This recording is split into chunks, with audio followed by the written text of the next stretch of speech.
আমাদের উপর রাষ্ট্রের দায়িত্ব আসলে সার্টিফিকেট নিয়ে বেরোবে এক হাতে, আর এক হাতে আমরা তাদেরকে চাকরি দেবো, চাকরির ব্যবস্থা করব। চাকরি দিতে যদি না পারি তো বেকারদেরকে আমরা বেকার ভাতা দেবো ইনশাআল্লাহ। একদিকে চাঁদাবাজ, অপরাধী, খুনি মাস্তানরা থাকবে, আর একদিকে থাকবে নতুন বাংলাদেশের ভোটাররা থাকবে।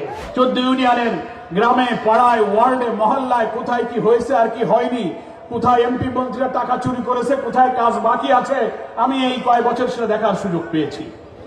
ইনশাআল্লাহ আল্লাহ তাআলা যদি দয়া করেন, আপনারা যদি আমাকে আবার আপনাদের খেদমতের দায়িত্বটা দেন, আল্লাহ যদি সেটা কবুল করে, সংগঠন যেহেতু আমাকে আপনাদের কাছে আবার পাঠিয়েছে, এই ডুমুরিয়াকে উন্নয়নের একটি মডেল ডুমুরিয়া গড়ে তোলার জন্য আমি বাকি সময়টুকু আল্লাহর ওয়াস্তে কোরবানি করার চেষ্টা করবো ইনশাআল্লাহ।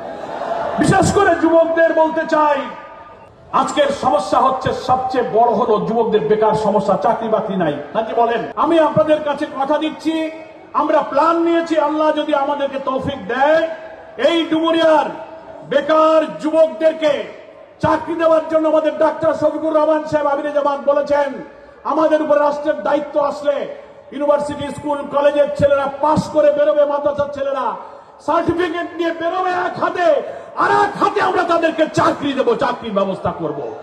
চাকরি দিতে যদি না পারি তো বেকারদেরকে আমরা বেকার ভাতা দেবো ইনশাআল্লাহ। উৎপাদনমুখী কারিগরি শিক্ষা আমরা চালু করব।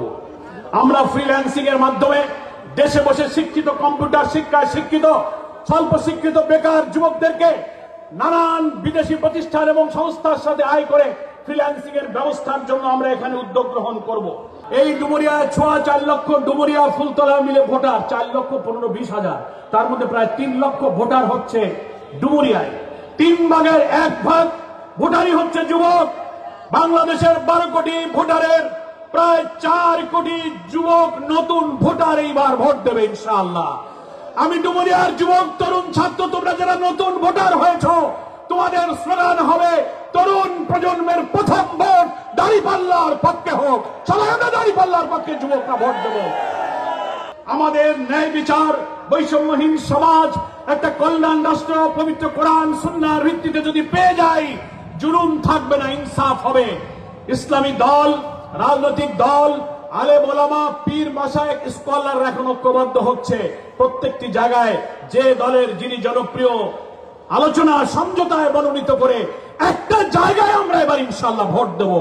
ফলে একদিকে চাঁদাবাজ, অপরাধী, খুনি মাস্তানরা থাকবে, আর একদিকে থাকবে নতুন বাংলাদেশের ভোটাররা থাকবে। সেই নতুন বাংলাদেশের জন্য দাঁড়িপাল্লায় আমাদেরকে ভোট দিতে হবে।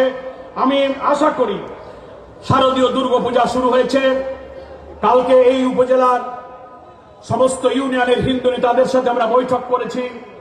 নিরাপদ পরিবেশে গতকালকে জেলা প্রশাসকের সাথে আমার বৈঠক হয়েছে। উনি অনুরোধ করেছেন হিন্দু ভাইদের পূজা যেন নিরাপদ পরিবেশে হয়। যতটুকু পারি আমরা আপনাদের পাশে দাঁড়াচ্ছি এবং আপনারা নিরাপদে, স্বস্তির সাথে আপনাদের এই উৎসব শারদীয় পূজা আপনারা পালন করবেন, শারদীয় দুর্গা।